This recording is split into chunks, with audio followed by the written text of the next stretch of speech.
Good afternoon, folks, and welcome to the On Deck Show, a show that takes a look at people and organizations operating outside the scope of normal to make things better for folks like you and I every day. Today, we have the opportunity to speak with retired Dr. Mark Fromberg out of Kelowna. Mark is one of the creators of the Swim Buddy, an open water swim safety product popular amongst open water swimmers in Canada and the US. He's the author of two books, Swimming in the Open Water and Swimming in the Open Water Volume 2, both available on Amazon.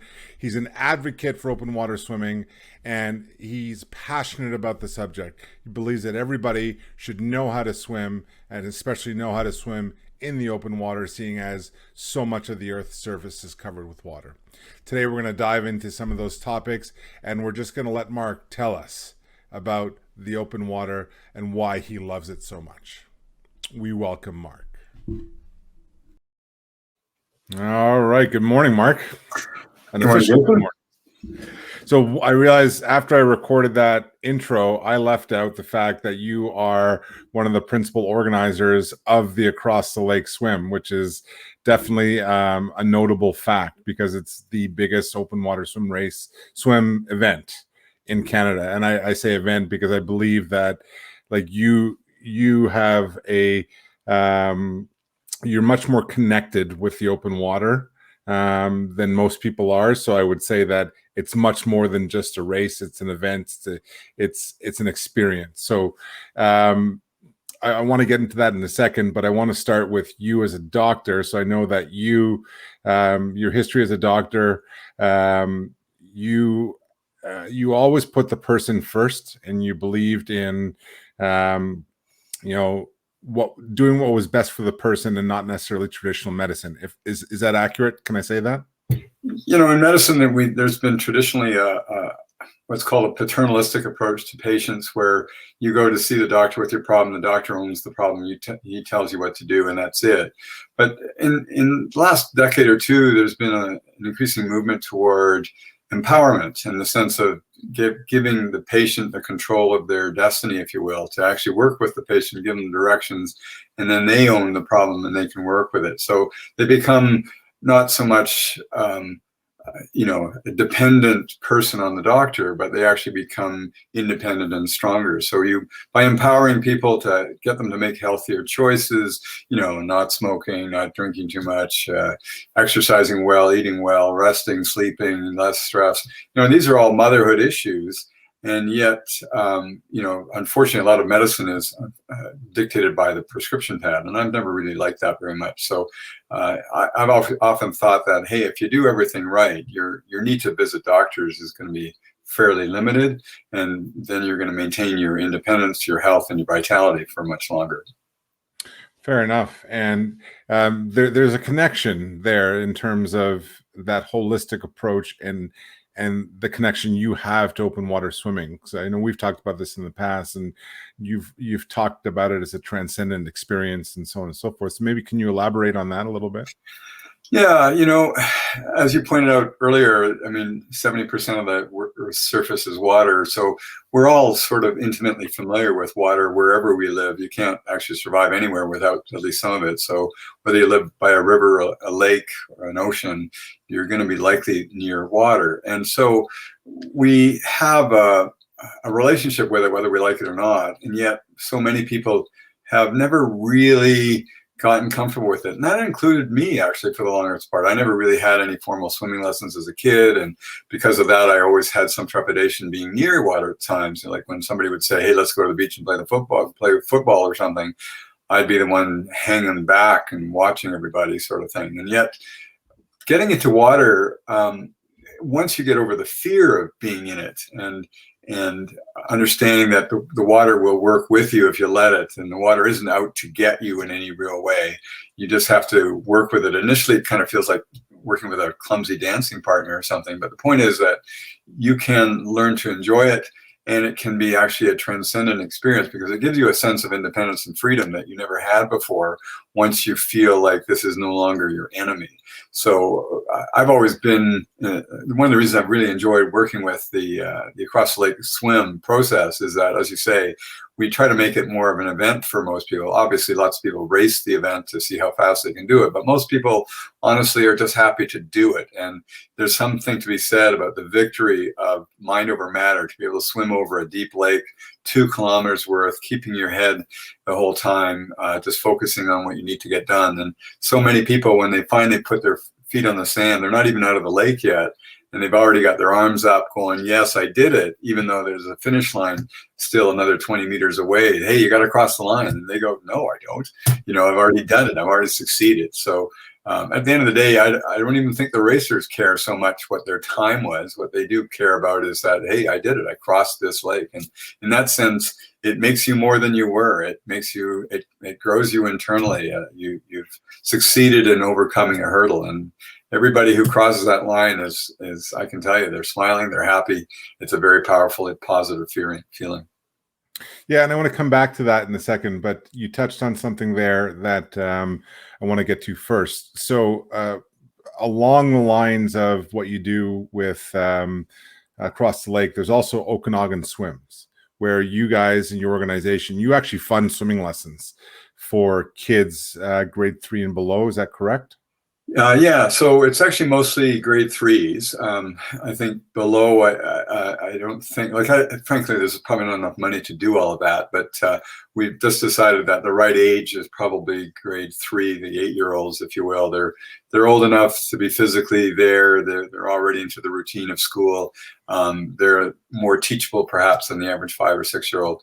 And so it was kind of an arbitrary decision based on what the lifeguards at our local Y said, as well as the local schools. But we settled on one particular year, and the goal there was to sort of essentially drown-proof a community. I mean, the idea of saying, okay, when you can teach people to swim at an early enough age, before they've actually learned all kinds of negative attributes of water, like, what adult can't tell me about a negative experience they've had in water, whether they were dragged behind a boat or they fell off a dock, or, they got held underwater by their big brother, who knows? But the point is, they all had something in their head that's developed that is now, quote, a near-death experience associated with water. And because of that, it's funny how the older you get, the harder it is to teach somebody comfortable skills within water. So the younger they are, the more, untouched they are with those negative experiences. And because of that, it makes them actually enjoy the water. You can watch these kids play in the water and they're thrilled with being in it. I mean, they splash, they just think it's great fun because they haven't developed those negative feelings. And yet the average 25-year-old who's never been near water, watch them freak out as soon as they're in deep water. And it's quite remarkable how difficult it is to teach an adult swim compared to a younger kid. Absolutely. It's fantastic. And how has that program been adopted within, is it just Kelowna or is it the Okanagan Valley? Yeah, it's sort of the central Okanagan. I mean, the Okanagan Valley obviously spans essentially from, Vernon to Penticton, essentially. So there's quite a long breadth of water there. And the central Okanagan right now is the most populous area, and in and of itself, I think there's 150,000 people just in that area. And so there's some 3,000 kids in grade 3 that can benefit from that. And so, at a certain point, the money only goes so far. I mean, if we had more money to raise, we'd probably try to take on a larger area. But so far, we're pretty content with sort of focusing on what we can do and do reasonably well. So interestingly enough, it's not the swimming lessons that cost the most money. It's the busing of the kids to the swimming lessons that do. And so, depending on where the schools are, would dictate just how long the bus ride is and therefore how expensive it gets. So we're happy to carry, at least do our thing for our community. I mean, the Okanagan, one of the dubious distinctions that the Okanagan Lake has, it is the most drowned in lake in British Columbia. Now, we're not real proud of that, but having said that, if there's a silver lining to that, most of the people who drown in Okanagan Lake, I mean, are people who come to visit the Okanagan. They may not be familiar with the lake. They may be a little bit carried away with getting too rambunctious or too drunk on a boat or God knows what. But I can say that most of the people that are unfortunately succumbing to drowning in our lake don't come from here. So our first goal is to take care of our own people here. And hopefully that kind of wisdom will spread over time to other communities, but we can do our bit and we'll stick with that. Yeah, and that's great. That's a fact I did not know. Like earlier in the summer, we ran a drowning prevention series, and we're transitioning that to a water safety series now, and really, trying to get people to understand that drowning prevention and water safety is not a seasonal thing. It's not something you just pay attention to in the spring when the snow melts, open. It's something you need to be aware of 12 months of the year, and the risks are all around you, even if you don't see them, right? So, well, that's great. And I'm sure that the residents of the Central Okanagan are eternally grateful. I know I would be if, we had that service for us. And I guess ironically, there was a time in BC and Alberta where swimming was just part of the curriculum, and it's been yanked out. We see the byproduct of that now. So going back to the Across the Lake swim. So in terms of the event and what you guys do, having been there as a vendor, having had family participate in the event and so on and so forth, I know the experience. You see the smiles on people's faces when they come out. You see the excitement when they're getting bussed to the other side of the lake, and so on and so forth. As an organizer, as an advocate of open water swimming, what does it mean to you to see so many happy people come through the event and return to the event every year? It's almost ironic to say this, but as a physician, I would deal with patients one-on-one to try to help them get better and get back into their lives. And this event to me has been more meaningful in an ironic sense, to see people thrive in ways that I could never get them to thrive in the doctor's office. You know what I mean? So often in the doctor's office, I'm actually helping somebody get back from the brink of serious illness back to something normal. Like throw them a prescription of some kind to try to get them back to once where they were. But with the Across Lake Swim, as an event, we're trying to actually transcend who they are to even something more than they were. And it's, for some of these people, it's their, it's like climbing Mount Everest. I mean, this is an event that makes them more fulfilled than when they started. And having gone through the process myself of having to learn how to swim as an adult, I know firsthand how meaningful that actually is. So I know what they're going through, and I'm totally excited to be part of helping them to get there. And as you know, we spend something like 6 weeks ahead of the event to try to get people fully aware of what they need to know in swimming in deep and open water. So we have weekly lessons to build them up to that point. So we can sort of screen out all those types of people that aren't ready to do it. And we can certainly help those people who are willing and interested to try. And it makes for a much more likely successful event come actually swim time.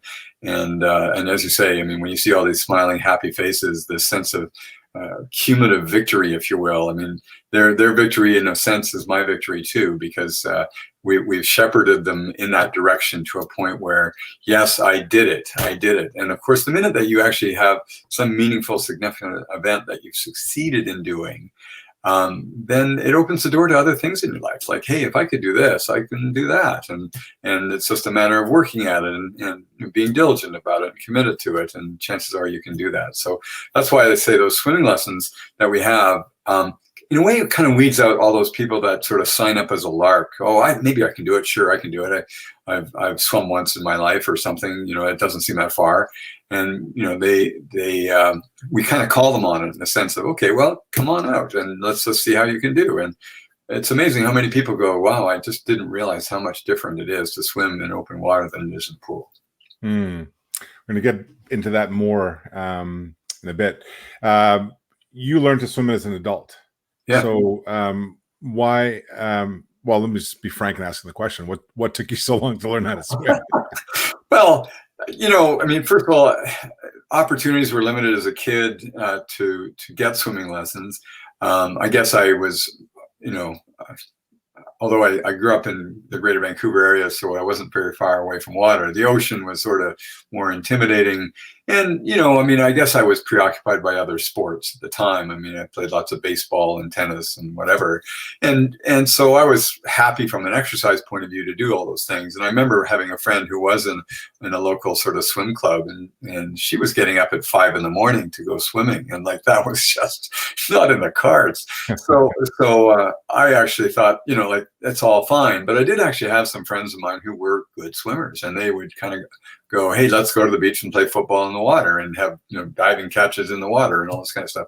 And, they'd be out treading water, 100 meters off of Lighthouse Park, throwing Frisbees around. And it's like, oh God, I can't do that. I'd die, And so there was a certain avoidance pattern after a while that built up. And, I can't say I had an awful lot of drowning experiences really, but I can think of one or two where I think, that was lucky or something.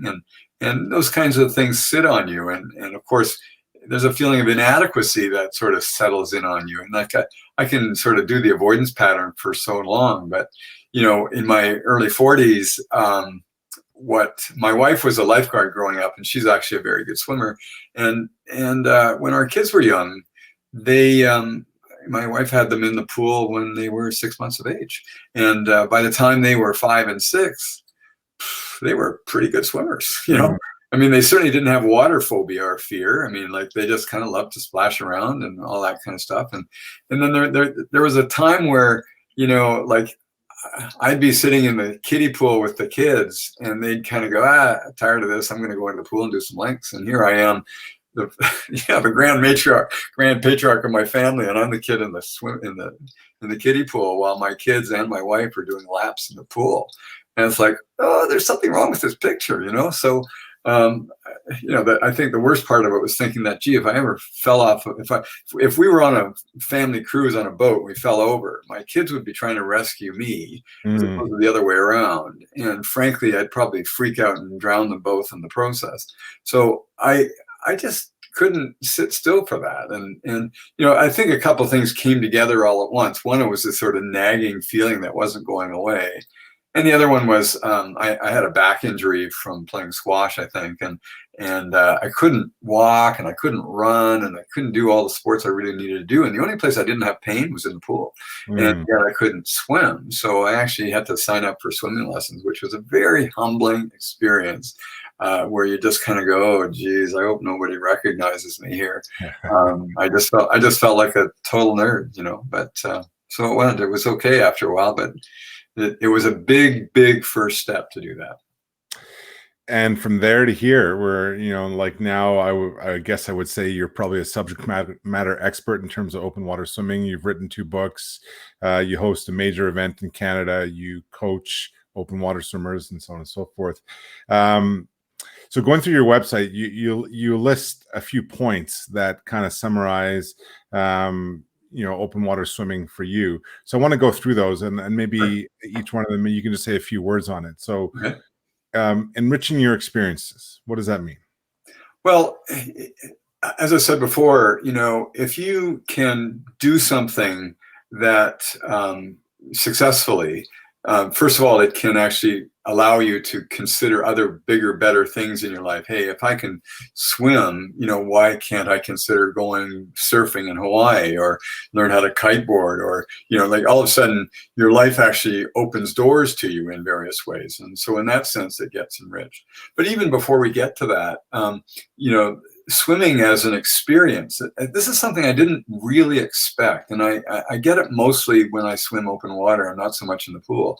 And that is that, the cadence and the regular swimming, like stroke, stroke, breathe, stroke, stroke, breathe. I mean, it sounds very repetitive, but on the other hand, it's meditative, if you will. Like, you can kind of lose yourself in that rhythm. And so it's just you and the water. And in a way, what I also love about it, and especially useful today, is that you get completely unhooked from the world. The cell phone is nowhere near you. You can't deal with it. And on the other hand, you are now just you and the water and almost nothing else. And the only thing that you can hear is the sound of the lapping water as you're stroking. There's no conversations, there's no newscasts, there's no bad news, there's no traffic to deal with, there's no work strains, there's nothing. And so it's a complete unhook, and it's a wonderful experience in the sense that you can now actually at least leave your life behind into this parallel universe, for at least for a little while. And when you finish it, again, you feel refreshed and transcended in some way. And in that way, I feel you're also enriched, because what I find about swimming in open water is that, ironically, it's grounding. It actually gets you back to who you are. Like when all the extraneous crap is out of your life, it's just you in the water. And who are you anyway? Well, I'm just a small little thing in the whole world, and all this water is here just a part of me for now. And it's just you. It's just you. Nothing more, nothing less. And in that sense, it's a great way to connect back with some basic fundamental attributes of who you actually are. Brilliant. That's a great answer. I feel like a lot of these are going to kind of run into each other, but I still want to kind of go through them one by one. So feel safer, beyond the obvious. What does that mean to you? Yeah. So, one of the things that I often mention to the potential across lake swimmers as they're training in our events is that, the lake is not wanting to swallow you up. It wants to spit you out. It's not out to get you, like when people have some anxiety over the water, like as they wade in deeper and deeper, they start to realize that they're being engulfed by something, and just, one more step and they're now going to be surrounded and taken by this water. But the water doesn't have a personality. It's not out to get you.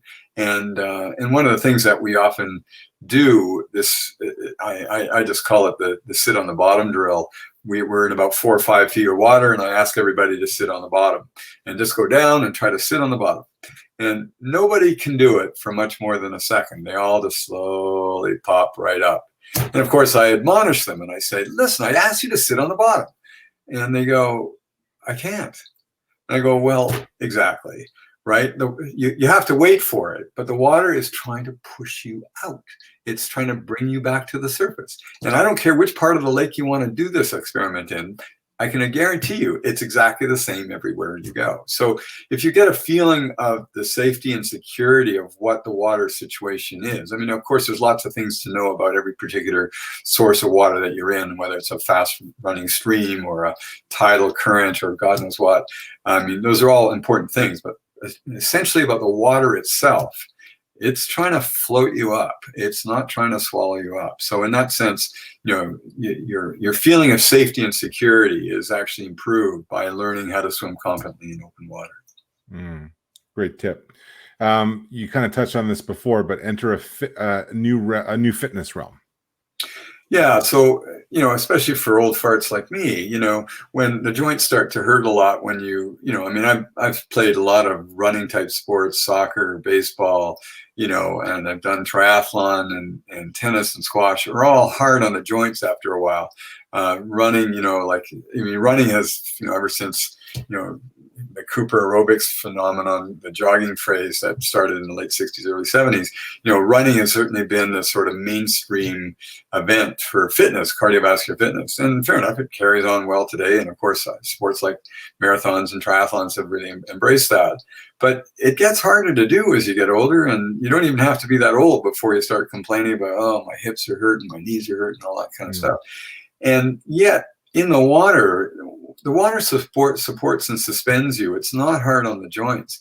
And, I have known many people who are still swimming into their 80s and 90s.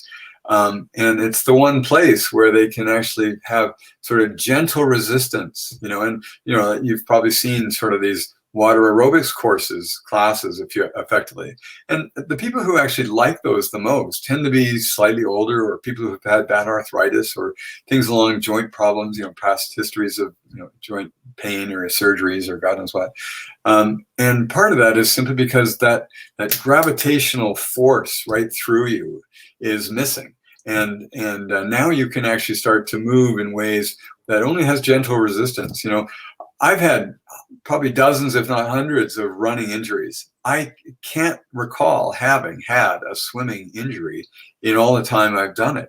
And I mean, except for, hitting my finger on a lane rope or something like that. It's never been hard on my joints. It's never been hard on any other thing. I mean, yes, I can tire myself out in various ways, but it's certainly not like, running where you sprain an ankle or your knee is swollen for a week or two. That just doesn't happen in water. And so I do wonder if in fact we really should be more water aware, because this is relatively accessible, it's inexpensive, and it's good on your body. Yeah, and there certainly is, that therapeutic aspect, which ties into your next point, which is connecting with nature. And I know that's a big, a staple for you. Yeah. So, in Japan, they have a concept called Shinrin Yoku. And what that means, and I don't speak Japanese, what that means is forest bathing.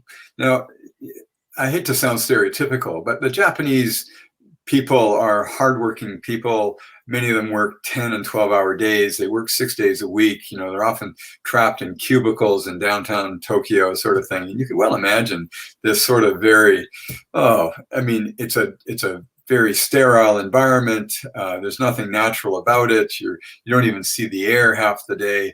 And what many of these people do, they're very stressed. And whether some of them turn to drinking or smoking, that's one thing. But what's also really interesting is how often these people will take their one day off in the week, get onto a train and take it for 200 miles outside of Tokyo to the nearest big forest, where they literally just walk through the forest to touch the trees, to hear the gurgling brook, to smell the fresh air that comes through the branches of the trees, to actually see things wafting in the breeze, and actually having a feeling of actual dirt underneath your feet and feeling what nature is all about. And they have found, and there's been studies on this now, where these people who have high blood pressure all week because of the stress and nature of their work and the lack of sleep, etc., their blood pressure comes down measurably within half an hour of being in that environment. And so it's a really important thing to know that when you're in a natural environment, your body feels more relaxed. And being in open water is exactly the same thing. It happens to be water as opposed to the forest, but I would submit that it's exactly the same thing. And just like I mentioned earlier, when you're swimming in this rhythmical kind of meditation, you are actually bringing your blood pressure down. It's a calming thing. It stills your mind.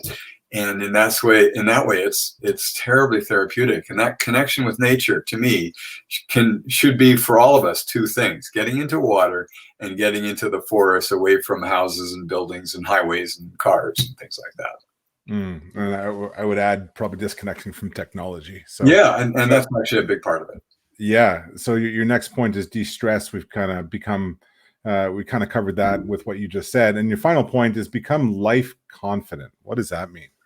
Yeah. So, and that sort of alludes to something I said before, like when you have a feeling of self-efficacy, like you can actually succeed at doing something. Like we've all tried things and failed them. You could probably say that, well, I tried skateboarding a couple of times. I broke my ankle and I'm never doing that again. Or I tried to go snowboarding and I lasted a couple of times and I had a head injury and I'm not doing that again. And you can get this sort of feeling of failure, especially marked by injury or something like that. And so whenever you've had a series of what I might call failures or lack of success, if nothing else, that's not life enriching. But if you can actually become a competent swimmer, and you can start to realize that swimming, you can grow in swimming in various ways. I mean, first of all, to learn how to swim, then to be able to swim some distance in a controlled environment like a pool, and then actually get out into open water, and then actually increasingly out into nastier or colder water with more waves or more wind or, more remoteness, or, like there are crazies who swim across the Bering Strait these days, and so no matter what level of swimmer you are, there's a challenge above you that you can actually continue to grow into. And so it just increases your feeling of empowerment and self-efficacy, that if you can learn how to swim in open water, you kind of start to feel like you own it. And when you do, wow, I owned that because I believed in myself and I actually focused on this, and I was disciplined in my thinking when I actually was in the water. And okay, well, if I can use that, maybe I can apply that to something completely different. And whatever that actually is, it depends on where you are in life and what's of interest to you. If I can focus on becoming a better swimmer, I could become a good university student, or I can become a better baseball player, or something like that. Whatever turns your crank. You can actually now start applying what you've learned in one thing into another area of your life. Yeah, brilliant. So I want to talk about kind of people entering into the open water swim world and some tips and advice. Before we jump into that question, tell me about the origin of the Swim Buddy, because that's your creation as well. And why was that important? What purpose does it serve? Why should people use it? Yeah, so many years ago, 10 or 12. I mentioned the Bering Strait, and I was invited by somebody to coach a swimmer who was contemplating becoming part of a team that was going to swim the Bering Strait in little more than just a Speedo and goggles, which is just formidable when you think about it. No kidding. This is serious ass cold water, big massive waves. I should show you some pictures. Anyway, yeah, I'll send you one. Anyway. Because these guys were out there, and these were sort of open water ice swimmers from all over the world, some of the very best in the world, and they were on swells that were 40 and 50 feet high. And like when you're taking charge of a swimmer out there, and if they go down in some way, or you lose them in a wave, like it could be a critical point, like, hey, we've just lost a swimmer. And so they actually were using this orange little floaty thing that they had attached, that they'd gotten, I think, from China. And apparently, in China, this is something that they had been doing for several years in some specific swims. And in fact, there's one large swim, I think it's in Taiwan actually, that they have something like 50,000 people who do this swim. And wow. And overwhelmingly, almost all of them are pretty average swimmers with lacking confidence, and they all have some kind of little floaty thing with them. Some of them have what are essentially pool noodles that they put underneath their armpits, and they just do breaststroke over top of it. But others have something that they're just towing behind them as their security blanket, essentially. Anyway, but when I saw that picture in the Bering Strait of a swimmer just lapping away, he was literally swimming up a hill because of the size of the swell, and behind him was this little orange thing that made it easy to see where he was and easy to find him and rescue him if that was needed at any point. And it was also something he could hang on to if he actually needed it, because he is anxious or swallowed water, God knows what. So when I saw that, I started researching as to where and how this all originated, and China, I think, is where it all came from. There is another organization in the United States. It's actually it's in Florida, and it's the International Life Hall of Fame, the International Swimming Hall of Fame, it's called. And the guy that runs that is a retired lawyer. And he's got a product called the Safer Swimmer, and he gets that made in China as well. So although I could have contacted him and buy stuff from him, I just thought I'd short circuit and kind of go to where the origins of this were.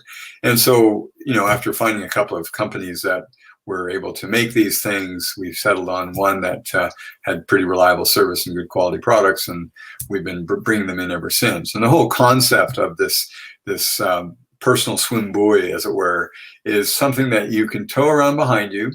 that does not interfere with your swim. It's behind you enough so that your arm stroke doesn't touch it, and it's in front of your legs. It's in the crook of your knees underneath you, sort of thing, so that your kicking is not affected either. So in that sense, it doesn't affect you. It doesn't actually even have drag, which is surprising, but that's because the bow wave that you create with your body actually eddies behind and actually even pushes it, which is quite interesting. And I've swum with it many times, and I was quite surprised how little I felt it was there. There's good reason for that, actually. So if you are using one of these things, and especially if you're having trouble as a beginner intermediate, I kind of think of it as training wheels, learning how to ride a bike. I mean, hey, you've got something there as security if you need it, but if you don't need it, that's fine. It won't affect you, sort of thing. And the other part that's important, and it is good to know even for accomplished and competent swimmers, is that this helps you to be seen. In our lake, we've got boaters, and we've got all, sea-doers and all kinds of things, powercraft, watercraft of all kinds. And you are absolutely and totally vulnerable out there as an open water swimmer, since 80% of your body is submerged in water. And therefore, the only time that we can see you is the moment that you actually have an arm stroke. Oh, there he is, oh, there he is. But, when there's even minimum chop or swell, you can kind of look where somebody is and you just can't see them because their arm barely clears the water when they actually put their arm stroke in, and the rest of them is submerged. And it doesn't help if they're wearing a black wetsuit as well. So it's pretty hard to see. So if you have something brightly colored that's tagging on behind you, there he is, and you can actually get a sense of, oh, he's moving, it's progressing, so he's probably fine, that kind of idea. So not only do you have the feeling of safety and security if you feel anxious, it's got enough air in it to actually hold you up if you need to. You can sit and take a rest. You don't even have to tread water. You can just hold it up against you. If you blow a shoulder or something like that, you have that as a security blanket. You can sit and wave if you need to. And then on the other hand, if you're competent and you're doing fine and you're in way open water, if there's any power boaters that go screaming by you, they can see that orange thing. Oh, gee, I don't know what that is. That's a marker. Let's clear that, because power boaters don't want to get their rudders tangled up in whatever line might be attached to that. So you're more likely to be avoided, if you will, by pulling one of these. So it always made a lot of sense to enhance the safety and security of swimmers from at least a couple perspectives. Yeah, fair enough. And I guess you mentioned that last summer was a pretty big summer for you guys in terms of sales, with pools being closed and, people wanting to get out into nature, with more and more people turning to the lakes and oceans and stuff like that. And you certainly have these open water swim groups popping up across the continent where people are gathering in groups, oftentimes unsupervised, so no lifeguards, just people going out together. So obviously, if you're going out, it's best practice is to have one of these swim buddies to make sure that you've got it. Now, we're putting together some bundles on our site, and you mentioned that having a bright colored cap and a good pair of goggles, like be seen and be able to see, are two things that are equally important. So with that said, and including that, like, what is somebody going out with a group for the first time, what are some simple things they need to pay attention to stay safe? One of the first things that you need to have some comfort with is the water you're about to get into. If you're familiar with the water, like I've lived here in the Okanagan for 20 years, and the beaches where I go swimming, I know them cold. I know what the water is like. I know how deep it is. I know if there's any hazards, like whether there's, a submerged log or some rock corner or something. I know where not to swim or dive. I know where the boats are, this kind of thing. So every open water area is different. And if I was to go down to the Lower Mainland and now swim in areas that I'm unfamiliar with, well, I would still go, but I would make a point of going with people who are familiar with this. And so, okay, hey, what do I need to know about this area? And they might say, well, there's a submerged, sea-doo over here, avoid that. Or there's a funny big rock here, you don't want to swim into that. Or, there's some boaters that charge out of here and go water skiing in the morning. You got to watch out for that. And there's a current and there's a tide and there's some anchors and we're in the middle of a shipping channel, or, any number of things that may actually be important, if not critical, to your well-being out in the water. So before you actually get in, know the water, or at least ask the right questions, or be at least led by somebody who competently knows the area well and has swum it well. That's probably the first and most important thing. And even when you do get into the water, again, before you do much in the way of swimming, start taking a look around from landmarks. I mean, whatever your swim is going to be, whether it's a point to point or a circle or loop or, out and back, whatever, you're going to have to be able to swim in a way directionally in a straight line. You need to be able to swim so that you know where you're going. And so sighting points become very important. And sighting is a skill that you don't need to learn in a pool, but you certainly do need to learn it in open water. And if you haven't learned how to sight, it's not a very difficult thing to learn, but it is important to learn how to do that. So you're sighting for a buoy, you're sighting for swim toward that bridge, or sometimes even, swim toward that mountaintop, because that is actually in the line that you're going in, those types of things. So if you can actually get those things sort of set roughly in your mind before, even ask about them. Hey, what do you swim toward when you go west there, or something like that?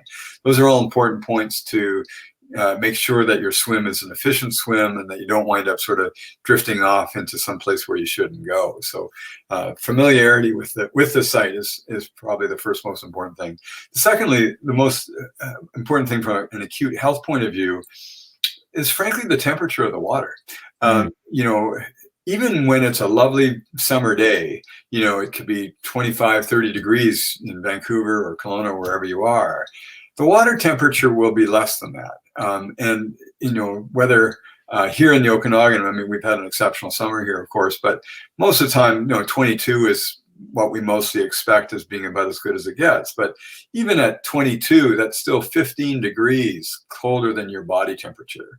And so you can still become hypothermic at 22 degrees of water temperature, because when your core temperature drops below 35, yes, that's the beginning of hypothermia. And that's you can see how being in 22-degree water, it might take you a while, and it depends on your insulation and whether or not you're wearing a wetsuit and how much you're moving and all those types of things. But that said, you have to be aware of that. And the colder the water is, the more that's a concern. And of course, the more likely you need to wear a wetsuit, and maybe a full sleeve wetsuit. And then you're talking about silicone as opposed to latex caps, and maybe even double capping. And then of course, even adding a neoprene cap to all of those things. So each of these are progressive steps of staying contained and understanding the water temperature. And as you swim a lot, you will start to know what you specifically can tolerate and for how long. Like when I go into water that's 15 degrees Celsius, I'm going, that's about the bottom end of my comfort zone. As it gets colder than that, it starts to hurt. I don't particularly love it anymore.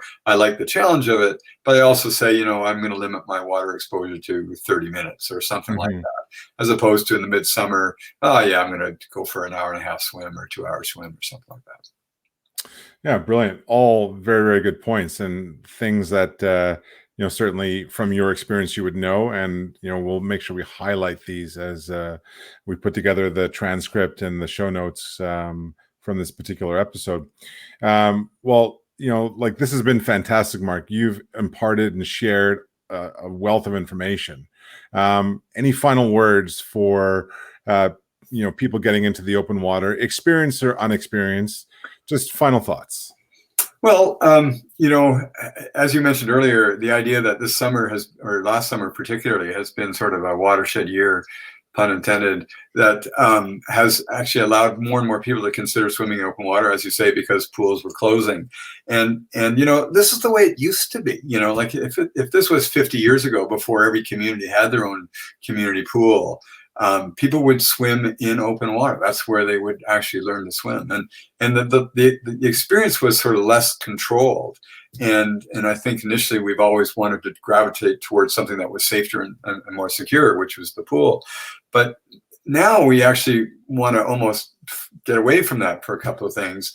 And like I said, Shinrin Yoku, whether you're out in the forest or you're out in water, since more of us than not tend to be stressed, we tend to have stressful environments, busy lives, work responsibilities, mortgages to pay, blah, blah, blah. I think it becomes really important to make sure that you are spelling yourself off by giving yourself some quality time where you can truly unhook from your life on a regular basis. And as I say, get into the forest once or twice a week and get into the open water once or twice a week if you can. Obviously in Canada, we're kind of limited to how long we can do that. But probably in most places, since most of us live within 100 miles of the U.S. border, we're all sort of in a sort of a strip of latitude where we can probably enjoy open water swimming for close to 6 months of the year. May through September. Sometimes I usually try to get swimming into October and wait for the first bad day, and then I give it up. And then come the spring, it depends on how the spring is going. But I'm usually in the water in May, and I have been in earlier. But I can't say I've loved it.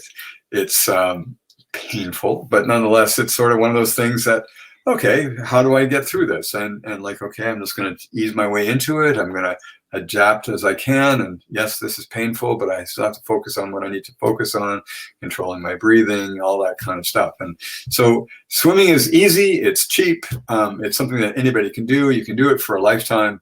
And it has greater benefits than just the pure physical fitness part of it. I think it has as least as important, it's effective on mental well-being. And that's why I think it's one of the best sports around. Brilliant.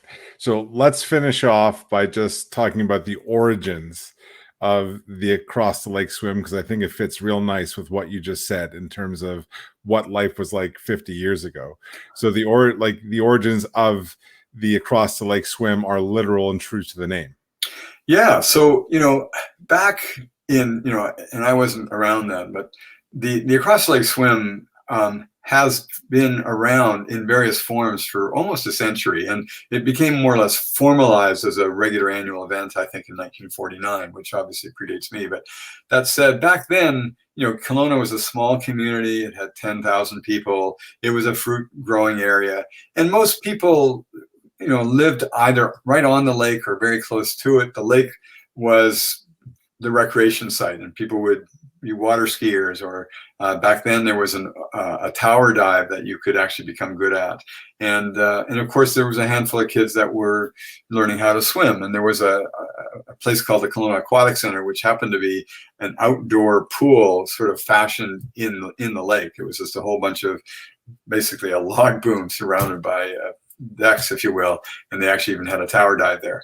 Anyway, but the point was that, when you think about it, if you could transpose yourself to that era, and if you're a parent with young kids, yes, you'd be at the lake on a nice hot day and the kids would be splashing in the lake, but you could never really totally relax because you're always sort of looking at where the kids are and are they okay? Are they safe? And so one of the things that happened was the Across the Lake Swim was actually born out of one of the small swim clubs that was the testament of the swimming lessons was, if you can swim across the lake, then we will consider you a competent swimmer and we can now stop worrying about you. So in many ways, it was a rite of passage, if you will. It was sort of not quite like going from a child to an adult, but having the responsibility, if you will, of being a competent swimmer. And back in those days, there would be 8 or 10 or 12 kids trying to swim across the lake in somewhere in August, if you will, what was considered the warmest day of the year. And they would have their dad in a rowboat, just sort of right beside them, kind of going, hang in there, kid.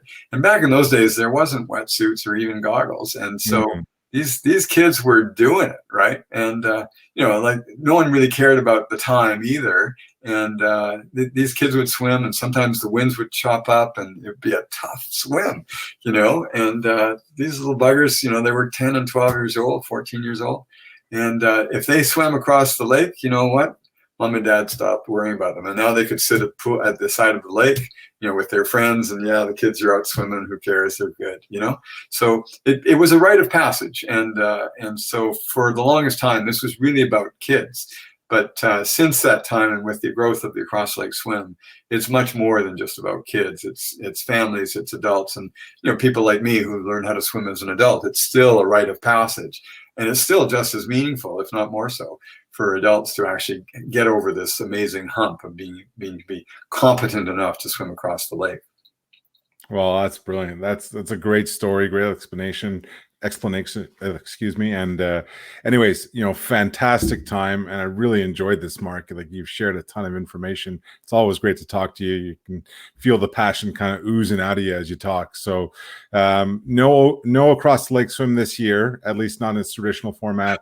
Hopefully to be back in 2022. Yeah, I'm all but certain that 2022 it'll be back. It'll be hard to say what it'll look like.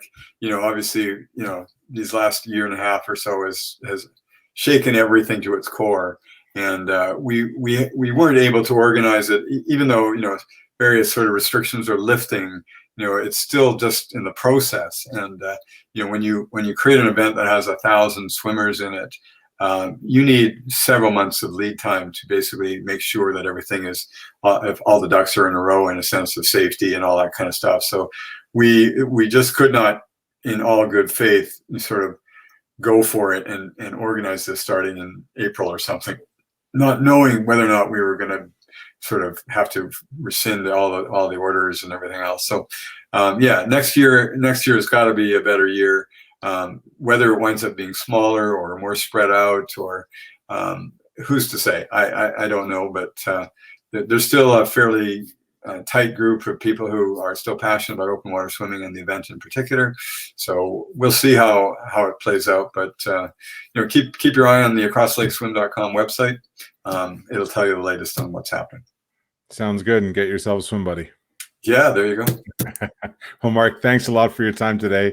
Really appreciate it. Look forward to connecting again soon. Yeah, pleasure, Jason. Anytime. Awesome.